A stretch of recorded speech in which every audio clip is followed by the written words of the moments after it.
Language lovers and word nerds will enjoy the latest book by Martha Barnette, co-host of Public Radio's A Way with Words. I'm David James. Next on 2 Main Street, my conversation with Martha about her new book, Friends with Words, Adventures in Languageland. We'll hear how this Kentucky girl who studied ancient Greek landed the gig on a nationwide radio show. We'll also hear how a caller to the show ended up being her wife. And Martha will also talk about her journalism career, covering big stories, including artificial heart recipient Bill Schrader of Jasper, and Iraq War POW Jessica Lynch. And find out if the Away with Words team was ever stumped by a caller question. 2 Main Street is next, presented by the Berger Rinn Group at Baird Private Wealth Management.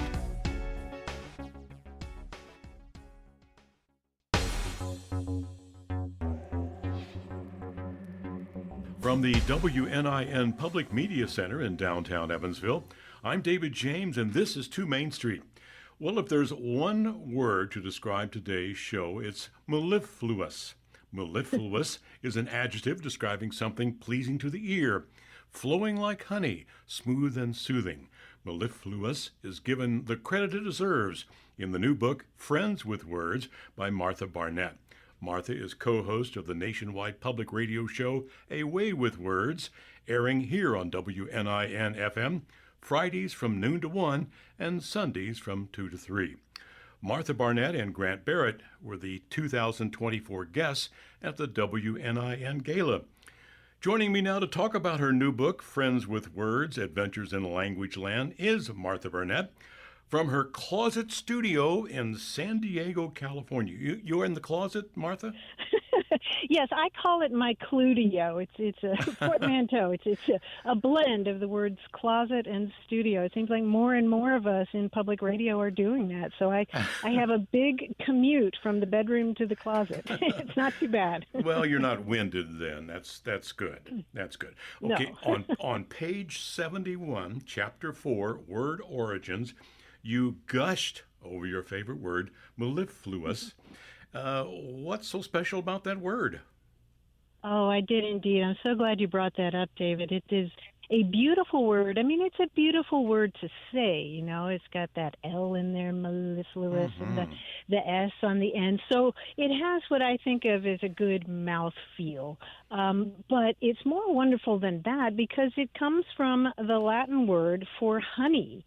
And it literally means flowing with honey. The M-E-L, mel, means honey in Latin, and any Spanish speakers out there are going to know it's related to the Spanish word miel. So something that's mellifluous is easy on the ears, sounds wonderful, and is just sweet and flowing with honey. It rolls off the tongue, doesn't it? It really does, yeah. It's Now, one of my favorites. You lovingly mention a mentor in your book, a retired professor who helped you master ancient Greek. So tell me about this polyglot Latvian friend of yours. Oh, Professor Leonard Lutkovsky. He was a professor of classics at Louisville's Bellarmine University for many, many years. And he was an immigrant from Latvia who he spoke several languages, at least a dozen, and was comfortable in many more. But anyway, he was a retired professor when I met him. And the reason I met him was because I was trying to study ancient Greek in college. I'd had some Latin growing up in Louisville, and I decided that it was time to try my hand at ancient Greek because I thought it would be as easy as Latin. But it was really, really hard, and I almost flunked the class. So instead of flunking it, I told myself I would go back home to Louisville and try to find, some starving graduate student who could tutor me in ancient Greek.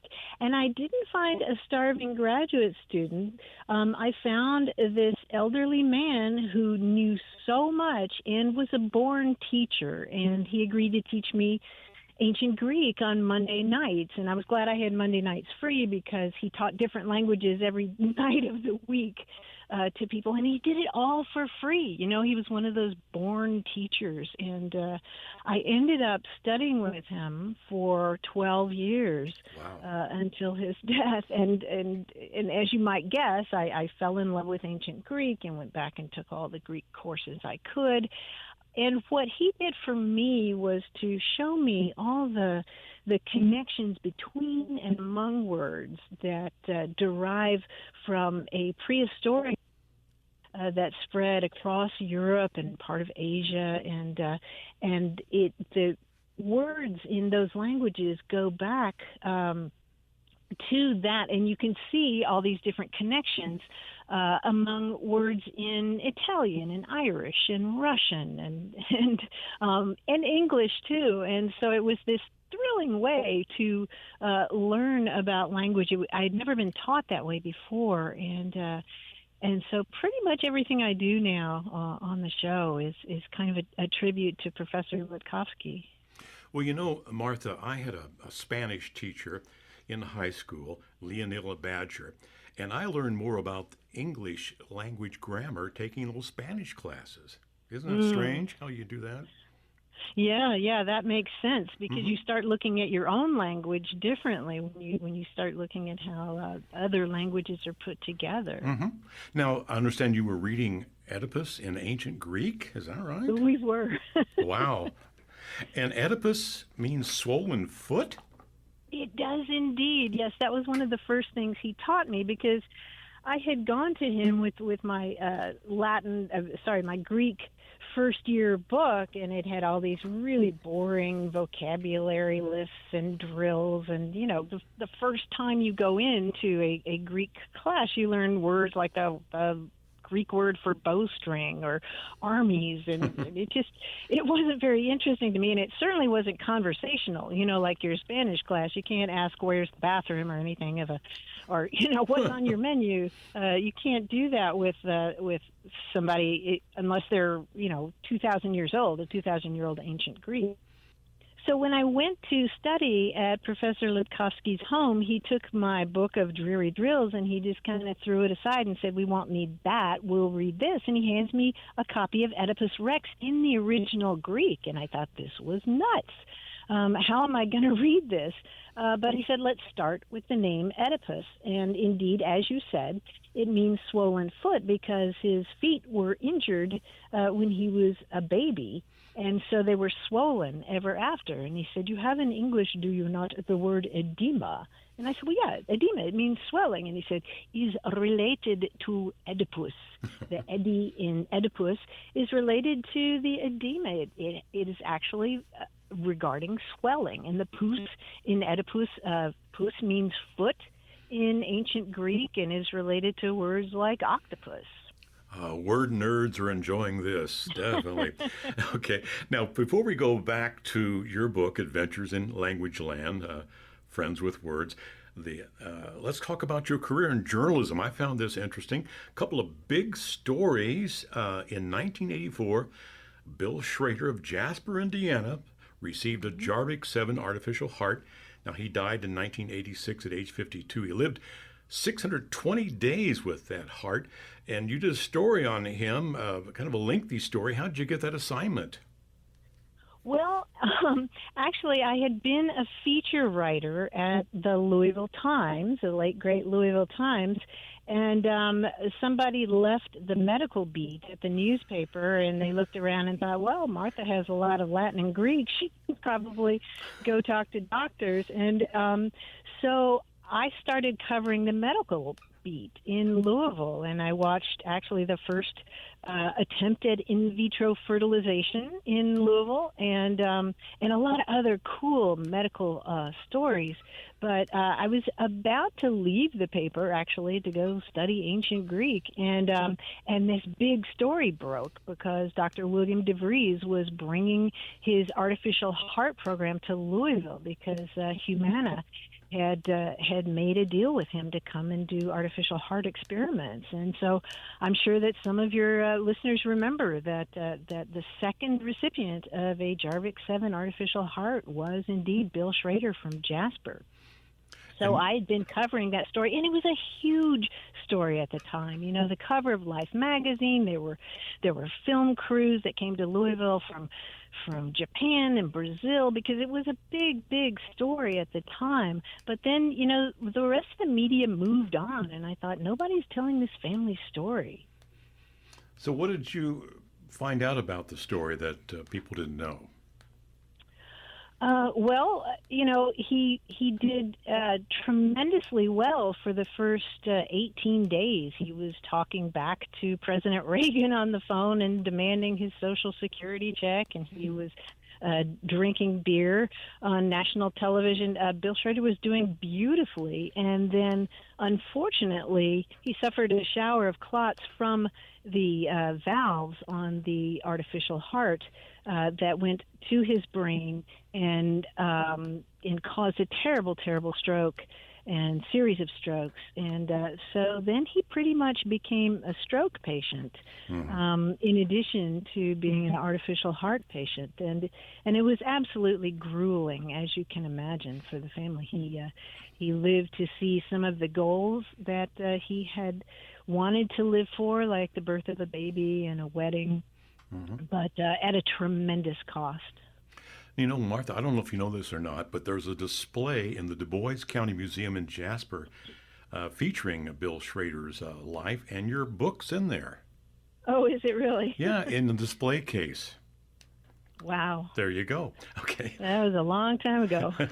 Now, another big story involves a young female soldier, just days on the ground in Iraq. This was in 2003. Her convoy ambushed. And tell me about your interview with PFC Jessica Lynch. Oh, that was a big one too. Yes, her convoy was ambushed, and she was taken, across enemy lines, and ended up in a hospital, and was eventually liberated by American soldiers. And then she came back to her home in a holler in West Virginia, and a magazine sent me to interview her, and it was the first magazine interview that she'd done, and it was deeply moving, and it was tough. She went through a lot there and experienced a lot of trauma, but I understand that she has recovered and made a wonderful life for herself. Yeah, I know a lot of her fellow soldiers were killed in that attack, and she was seriously wounded as well. Yes. And I think she even said in an interview that the Iraqi doctors wanted to amputate her leg. And I don't... Yeah, and she said no to that, and they agreed not to amputate her leg. Wow. Oh, yeah. I've forgotten about that. Yeah, I was really struck by how tiny she was, too. She was almost like a little porcelain doll or something. Well, she's like obviously very, very tough. Yeah, like 19 years old, I think, sent over there. Just a couple of days on the ground in Iraq, and this terrible event happened. But she has rebounded. How did you get this gig at A Way with Words? I understand you and Grant Barrett were not the original host, correct? Correct. Yeah, the original hosts of the show, which started here in San Diego at KPBS, were Richard Lederer, who's written, over 50 books about language, a very, very funny guy with a PhD in English and a vaudevillian sense of humor. And the other co-host was Charles Harrington Elster, who unfortunately has since died, but he was an expert on pronunciation and very much a stickler for grammar. And they had this show that started in 1998, and then Charlie left the show, and they were searching for somebody to replace him, and did a nationwide search. 85 candidates found me in Louisville writing books about word origins, and I terrible public speaking phobia, but I thought, my gosh, if I could share my passion for language with people, with lots of people every single week, how cool would that be? So I took a real risk in trying out for the show. I was absolutely terrified, but I thought, I'm either going to sink or swim, and I ended up swimming. Well, and the rest is history. Like, what, 2 decades now? Can you believe that? It's amazing. I was writing Friends with Words, and I was thinking about, okay, so I've been doing the show and then it hit me that I've been doing it for more than 20 years now. So I guess we were doing something right. Certainly. Now, still to come, we're going to learn more about Martha's Kentucky roots. Her recent trip to England, did she pick up any new slang there? Have she and her co-host ever been stumped by a caller? And how a caller to the show became Martha's wife. I'm David James. This is 2 Main Street. We'll be right back.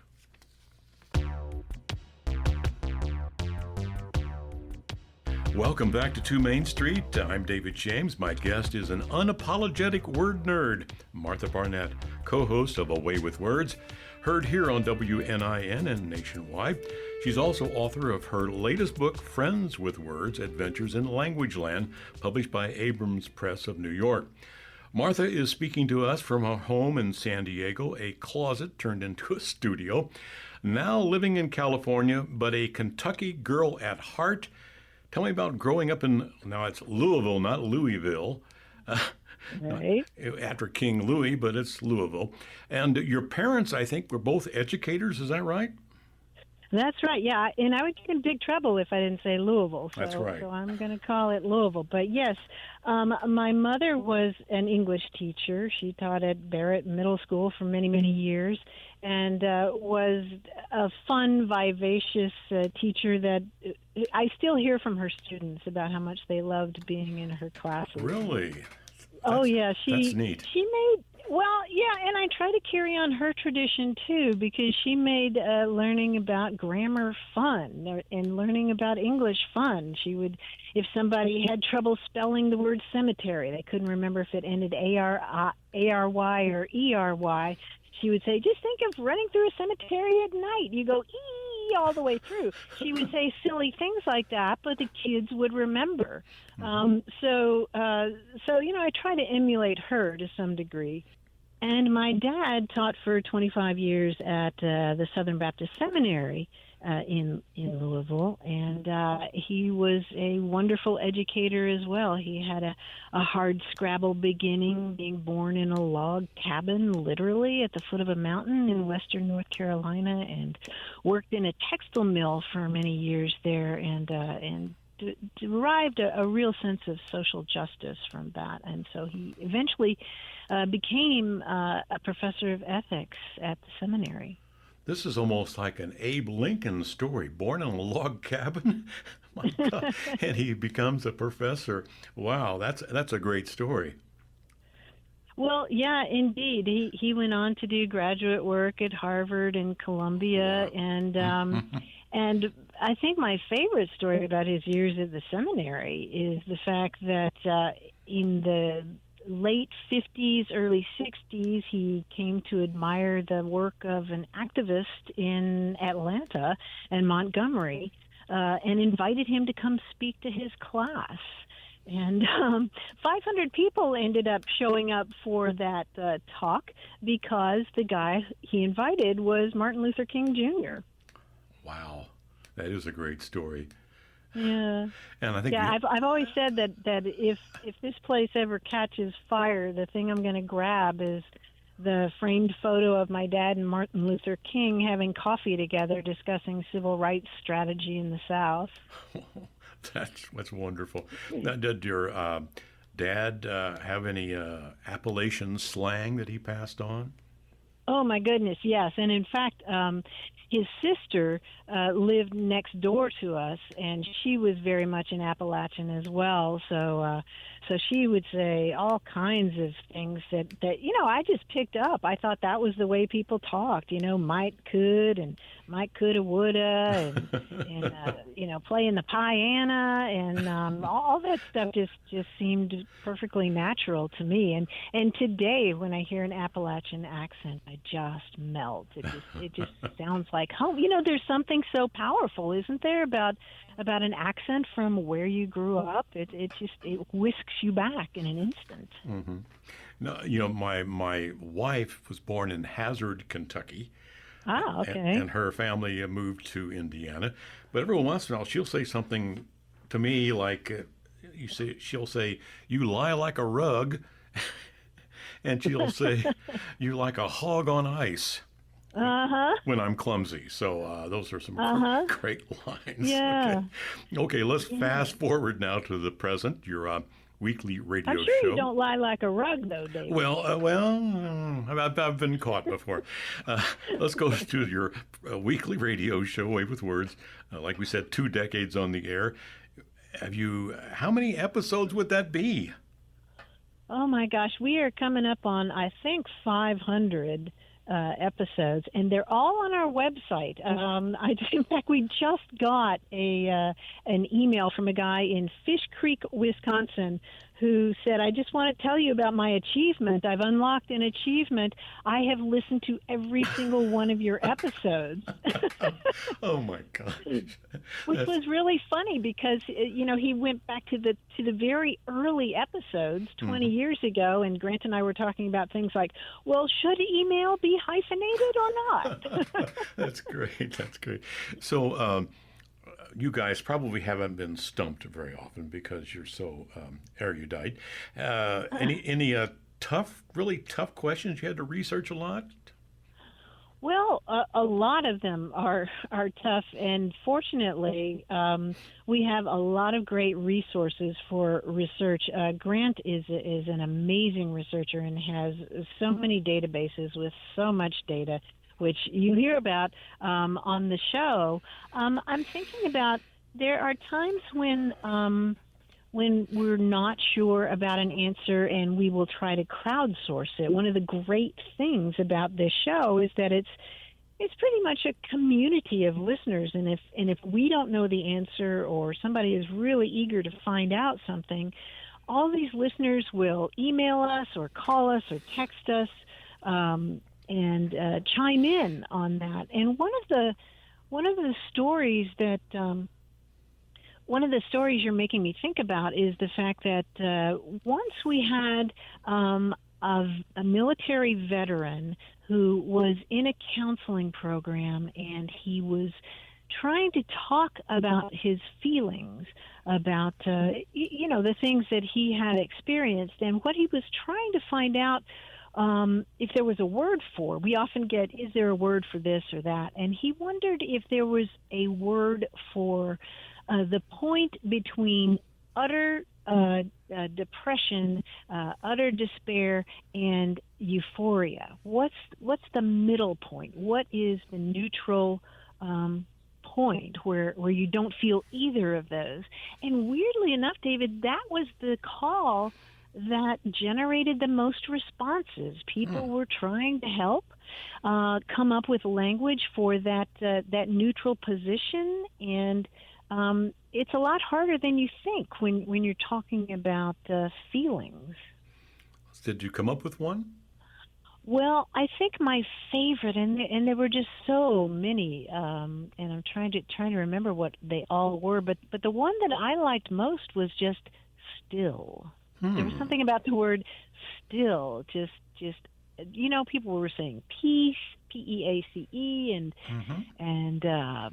still, I like that. I do too. Just that midpoint, and so we've kept in touch with him because we're still trying to figure out what that word is, and it puzzled both Grant and me that it was such a puzzle that so many people wanted to chime in, and so many people had all these different, whether they were psychiatric terms or just everyday terms or terms they made up. I love that about how talking about language can bring people together, and it sure did with that call. Now, in your book, you mention another book, the Book of St. Albans, and I thought this was very interesting. 1486, one of the first printed books, I guess, and it has all these interesting terms for falconry and collective nouns. You have a murmuration of starlings.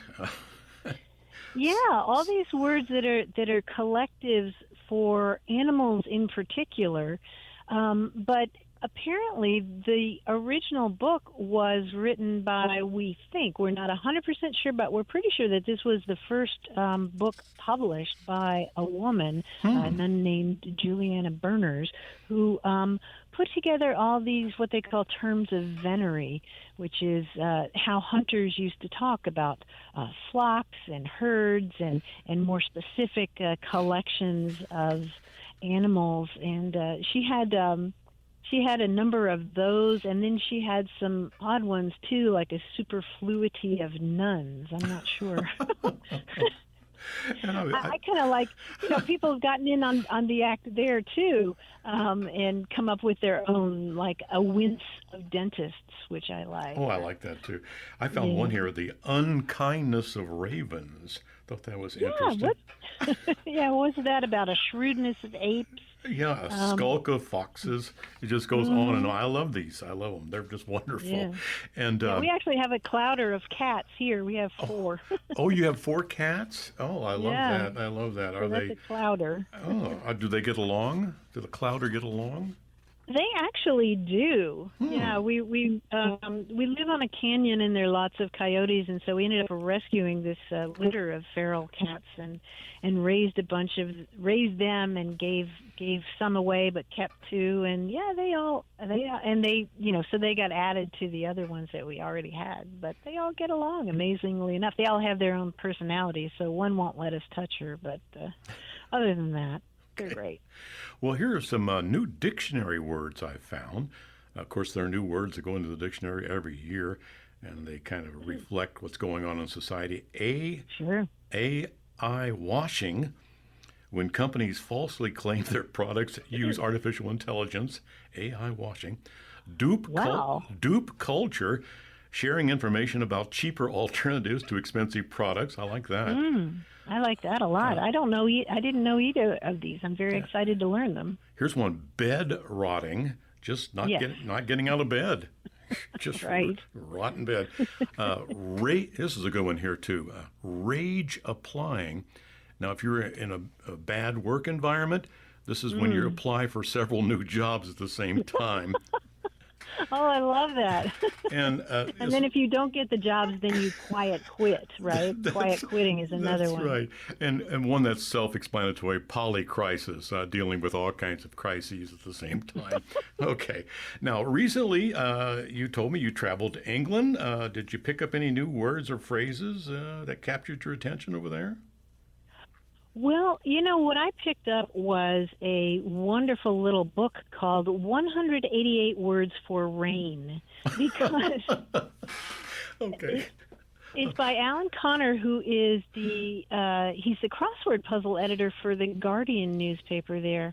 And it's just a wonderful book that actually goes around the British Isles and collects all these different words for different kinds of rain, like mizzle, which is a fine mist, and dreich, I think, or dreich. I don't even know how you say it. Something in Scotland. There's a lot of Scottish slang, yeah.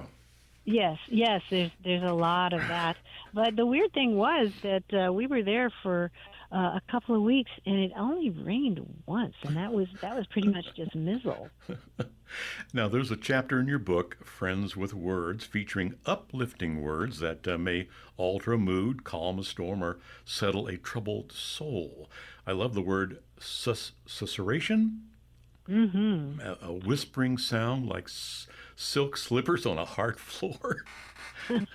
Is that susurration? Is that right? Is that how you say it? Susurration. Yes. Okay. And respair, fresh hope or recovery from despair. And halcyon? Halcyon, yeah. Halcyon, yeah. Describing something calm or serene. Right. I'm feeling very still now in halcyon. Yeah. Right. Okay. Yeah. Now, my guest is Martha Barnette. She's co-host of A Way with Words and author of the new book, Friends with Words, Adventures in Languageland. We have more to talk about with Martha, how Martha met Bonnie, her wife, performing in a rock band. Did you do that, Martha? And overcoming the fear of public speaking. I'm David James. This is 2 Main Street. We'll be right back. Welcome back to 2 Main Street. If you are just joining us, my guest is Martha Barnette, co-host of Away with Words and author of her latest book, Friends with Words, Adventures in Languageland. Now, Martha, you write in your book about your early dread of public speaking. Now you're speaking to a national audience. How did you overcome that fear, Martha? First of all, I have to tell you how terrible that fear of public speaking was. You know, when my earlier books came out, I would try to talk to people about my books in bookstores and things like that. And I feel sorry for anybody who went to hear me, friends who went to be supportive, because my mouth would dry out and my cheeks would stick to my teeth, and then it would sound like I had dentures because it was clicking, and then I would try to drink water and I would spill it all over myself. It was I don't know why I had this terrible fear of public speaking, but I did. So part of getting over it, and actually speaking is one of my favorite things that I do now, the public speaking. I mean, when we had that event for WNIN, the gala there, it was fantastic. I had a great time with listeners there, and I love public speaking now. But I think what happened, part of it was realizing that it's not about me. That nobody really cares who you are. They want to get something from you, and so I started to think of myself as sort of a conduit for, just a pipe that provides information and entertainment. But the other thing that I did that really helped me, that was kind of scary to do, but I'm so glad I did, was I took improv classes. And improv is a very supportive environment. I highly recommend it. It's almost a way of life, trying to you're always on stage with somebody else, and their job is to make you look good, and your job is to make them look good. So you focus on them rather than yourself. And you also learn that you can fail, even if you fall on your face, you're still moving forward, and you're failing in these really low stakes situations because you're on stage and you're pretending, and if you pretend wrong, I mean, who cares? So it was a really good muscle building for public speaking, and I'm pretty evangelical about improv because it did so much for me, and I think it's really good for people who do solitary work too. The work of writing and actually hosting the radio show is pretty darn solitary. So it got me out of the house and interacting with people. Now, we get to learn a lot about your life away from the microphone in the book. A couple of paragraphs about being in a rock band. Martha, that's fascinating. Tell me about your wild rock band experience.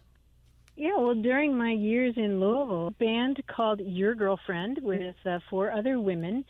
And we played all around Louisville and all around the South. I joined as a flute player because that was my instrument, but there really weren't many flute songs that, round out a rock band. So at the time, I was the only, this is a long time ago, I was the only one in the band with a credit card, and we needed a keyboard player, so I bought a keyboard and started teaching myself. And we had a great time playing all kinds of different venues, mostly in Louisville. And actually, one of my bandmates is Laura Shine, who became a beloved disc jockey in Louisville and is still going strong at WFPK. Really? Wow. Okay, here's a great story. Of course, a lot of people call into the show, and with all of their the idioms they come up with and the strange words and expressions. One caller actually turns out to become your wife. Now, she called the show, and what was her question about? Yeah, years ago, we got this phone call that, to be honest, I thought was really boring. She wanted to know about the difference between the words nice and kind. She's from New York, and she said, I think of myself as a kind person. I don't think of myself as necessarily nice. Isn't there a difference between those two words? And so, we kicked around the idea that nice is really more performative and kind comes from within, comes from a good heart. And honestly, I wanted to move on to the next call because we didn't really get to talk about etymology, and I didn't think anything of it. And then a few years later, she came to a fundraiser for our show, and I thought she looked familiar, and I said, "Have we met before?" And she said, "Only on the radio. I'm the one who asked you about nice and kind." And I realized at that point that I was going to have to reassess my my evaluation of that conversation because there were just sparks from the very beginning. And yes, 2 years later, we were married. Now, this is Bonnie, right? This is Bonnie, yes. Now, does Bonnie share your passion for words? She does, yeah. It's a different kind of passion for words, but I know she gets a kick out of my passion for them. She's forever asking me, where this word or that word came from, and just kind of rolls her eyes because usually I tell her exactly where it came from. I don't have to go look it up. So, what's been the reaction to the book so far? David, it's been wonderful. I've been pleasantly surprised. I guess there are a lot of people out there who who are friends with words, and it's been really, really wonderful. I mean, for one thing, it's been so long since I've written long form, and I really started out as a writer, and I will tell you this. The first time I ever announced publicly that I was going to have a book coming out was there in Evansville at the gala. And I can't say that I have another book coming out, but I just sent a proposal to a publisher yesterday, and I'm pretty excited about the fact that I think I still have more to say. Mm-hmm. Well, very well received at the gala, Martha. That was a wonderful evening. You guys were very. Well, go ahead. No, that was very entertaining. Everybody loved it. Well, Bonnie and I had a great time in Evansville. I remember going to. We had a great dinner at Comfort, I think is the name of it. Yeah, Comfort by Cricket, I think. Yeah, by Cricket, and I think it's by a cat cafe, if I recall. It is, and the cat cafe is very popular, very popular. Okay, yeah. And those are animals from the Humane Society. They take in there, right, and they're adopted. Right. It was. Yes, it was closed when we were there. But we could look in the windows, and we had a wonderful time in Audubon Park across the river. Yes. So I love Evansville. Would love to come back sometime. Now, do you still have connections in Louisville? Oh yeah. I've got a brother there and his wife, and a lot of good friends. I stay with friends when I go back there, and yeah. Now, tell me about Grant, your co-host. What's it like working with Grant? He is a dazzling intellect. I've never known anybody to know so much about so many things. It was an arranged marriage, actually. I mean, arranged radio marriage. Sure. Because I had been hosting the show with Richard Lederer, and then he retired, and they again did a nationwide search and found this hip young lexicographer in New York who was once described as looking like he was somebody who could fix your car, and probably can, and so he was sort of this hot young lexicographer who joined us, and he really brought an intellectual rigor to the show. I would think that I was satisfied with an answer that I'd come up about a word origin, and he would come in with all this research that showed that the word was actually much earlier than I had thought it was. So he's just a prodigious intellect, and he's very, very funny. He is. He is. Now, earlier we talked about some of the new words going into the dictionary. I'm just curious, how does a word get into a dictionary? Well, yeah, we get that question a lot because there are often people who think that they've found a lexical gap in English. That's what it's called, a lexical gap. We need a word for this, or we need a word for that, and I've coined this word, and so how do I get it into the dictionary? But it's not that easy. I mean, your chances of doing so are probably right up there with winning the lottery, winning the Powerball. Because it's not a matter of just saying, I've come up with a great word. You have to, lexicographers are very, very much about evidence. And so only if there's evidence that lots of people are using this word, lexicographers are constantly reading all kinds of publications and watching words like the ones that you brought up. Yeah, lexicographers are always looking for evidence. So they're reading widely all kinds of publications, all kinds of things on the internet to see what people are talking about. And if enough people are using this word and using it naturally, then it's a candidate for getting in the dictionary. But just because you come up with this really clever word doesn't mean that it's automatically going to go in. Now, when you go to events, maybe cocktail parties, do people quiz you a lot? Do they try to stump you, or is there some banter going on at these events? Oh, there's all kinds of stuff like that. And another thing that happens is that people will come up and say, "Can you guess my accent?" Okay. And a lot of times we can.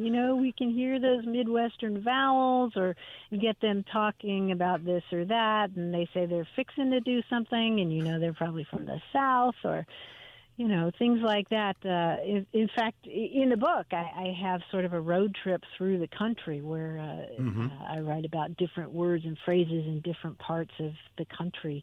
So that's always fun. But yeah, I guess it's sort of like being a doctor or an attorney going to a party. Sometimes you do have to cut off the questions. Now, I'm curious. In Canada, is there a lot of different dialects in Canada? Of course, there's the French-speaking part, but have you had any calls from Canada? Oh, we've had plenty of calls from Canada, and it's usually from the French-speaking part. And I mean, of course, there's Newfoundland English as well. I mean, there are dialects all across Canada, and they get represented on the show. And boy, in England, I wish we had more callers from England. Those folks just listen by podcast, but there are so many different dialects in England, and I'm eager to explore more of them. Well, my guest has been Martha Barnette. Her latest book is Friends with Words, Adventures in Languageland, published by Abrams Press. Now, one of the reviews, Martha, is from Sarah Ogilvie, author of Dictionary People, and she writes, Friends with Words is a captivating and joyous read about language, identity, and most importantly, life and love. What about the life and love part? Oh, I'm so glad you brought that up. First of all, I'm a huge Sarah Ogilvie fan, and everybody should read her book, The Dictionary People, which is about all the volunteers and all the word nerds who contributed to the Oxford English Dictionary. It's a fantastic read, The Dictionary People. It's also about life and love, for sure. I mean, love between people and the way that we communicate with people and the way that we choose to communicate in different registers with different kinds of people. I mean, words are life, right? They are, and some beautiful words out there, and we're discovering them in your book. Well, yeah, that was one of the things that I wanted to do, was share some of the beautiful words that I've come across, beautiful word origins, or just different ways that people have found to make sense of the world. You think about just confronting the chaos that is the world. How do we divide it up into manageable pieces, these units that we call words, to make ourselves to understand the world ourselves, and then to make ourselves understood to other people. I mean, it's really a miracle, isn't it, that I can have a thought in my head, and it's almost as if I use words to project on the movie screen inside your head what I'm thinking, and maybe you don't get exactly what I get, but it's a pretty good observation. Or when I'm writing, making marks on a page, or just being able to communicate with a mouthful of air, that's a stunning phenomenon. Well, your book is an adventure in Languageland. I know you talk about the names of the planets and the months of the year and their origins. It's really a fascinating read, and I highly recommend it. Martha, this has been a wonderful conversation, and congratulations on the new book, Friends with Words, Adventures in Languageland, and thanks for a mellifluous conversation. David, it's been so much fun. Thank you. All right. Take care. Thanks, Martha. All right. You too. Martha Barnette and Grant Barrett, co-hosts of A Way with Words, were the guests at the 2024 WNIN Gala in Evansville. Here's some of the banter as I chatted with them before an adoring audience. Now, Grant, you've written books on perfect English grammar and the official dictionary of unofficial English. That's kind of a paradox. Yeah, isn't it? I'm a lexicographer. That's somebody who compiles and edits dictionaries. And so the unofficial dictionary was based upon my old website, which I just found words that I didn't think were getting enough attention in mainstream dictionaries, and I researched them and defined them, and then eventually turned it into a book. The Perfect English Grammar, I did not title that. The marketing people at the publisher titled that, and I warned them that as soon as you title a book Perfect Anything, you get emails. And I swear, the first month the book was out, I got emails going, I found a mistake on page 7. It's not perfect. And it isn't perfect. I wrote it in like 5 or 6 weeks at 3 to 5 a.m. because I had insomnia. So that's, yeah, whatever. I still get checks every year, so. And also... Oh, I'm writing a... Yeah, go ahead. Okay. Also, you're working on a project on the non-literal uses of the word suck. Yes, S-U-C-K. Yeah, I'm writing a book for Oxford University Press, which is overdue, but it's just about why we say sucks and all the other variations on that and where it comes from. And it might not be sexual, it turns out. So why do we use that word? Are there children here? Are there people who are physically adults but are mentally children? I see some hands going up, pointing to their partners. The short version is that a lot of things have sucked that were negative. Like there's such a thing as a dog, a suckling dog or a sucking dog. An egg-sucking dog will break into a hen house and suck the eggs. Just like a fox, they learn that those are good eating, and that's an insult to call something an egg-sucking dog. Well, I would think so. So there's many more. I don't want to bore you with this, but well, no, I'm fascinated by that. Read the book when it comes out. That you're actually working on a project. I know, yeah. Of the word yeah, suck. and I reached out to the Oxford English Dictionary people, and I said, what do you got, that's not on your website? And they sent me, like, massive files. Mm-hmm. So I hope they have some good stuff in there that nobody else has. Martha, working with this guy, what's that like? I'm a pain in her ass. It does not suck. It sucks. It does not suck, no. That's good. I was telling somebody at our table that Martha and I have been working together so long, we're like siblings. We know exactly how to push each other's buttons, Yep. but we also know how we complement each other. We also know what each other's strengths are, and we're pretty good about throwing to people and saying, Mm-hmm. you take it. Oh, you want me to answer the question? Yeah, Okay, yeah, I would agree with that for sure. I mean, we're just like, kind of like an old married couple or siblings. Siblings, yeah. Okay, siblings. But yeah, I mean, this man's brain is... Don't flatter me. No, it's true. It's phenomenal. He's one of the funniest people I've ever met. I mean, and what you see is what you get. What you hear on the radio is what you get. You can ask him any question, and he's usually got some kind of answer. Well, the joke is, here's the thing. Martha and I have both learned how to say, I don't know, without saying, I don't know. So when you listen to the show and you're like, how do they know everything? Listen more carefully. We're actually saying, I don't know a lot. Yeah, we'll say, what do you think? Yeah. We'll have to put that out to our listeners. Here's the phone number. Now, Martha, of course, we talked about you being a native Kentuckian. Your parents were both educators. Tell me about Henley and Helen. Now, Henley, I know, was a Baptist minister, right? Yes, bless Your your dad? heart for asking. And he was the Bishop of Haymarket. Oh yeah, well he worked in an impoverished area there. My dad, Henley Barnette, was a professor of Christian ethics at the Baptist Seminary there, and I was telling a couple of folks, where are they, that he married his student. Oh yeah, I was telling some folks back there that he lost his first wife. She died. And a couple of years later, this absent-minded professor had this hot young thing in his class, and you would think that there was something a little bit untoward about this, but before my father died, he gave me a stack of their love letters from the 50s, because they had this scandalous romance. You know, it was this secret romance because he was her professor. And, you know, you kind of get this story in your head, but you look at those love letters, and it wasn't like that at all. That man didn't have a chance. My mother set her cap for that guy, and and I was reading these letters to my wife, and I kept saying, "Mom," because she would be like, "I can't wait to get my hands on you."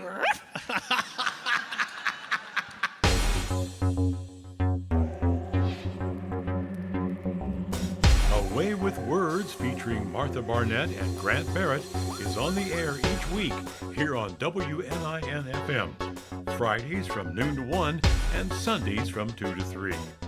I'm David James, and this is 2 Main Street. Previous shows are on demand at WNIN.org.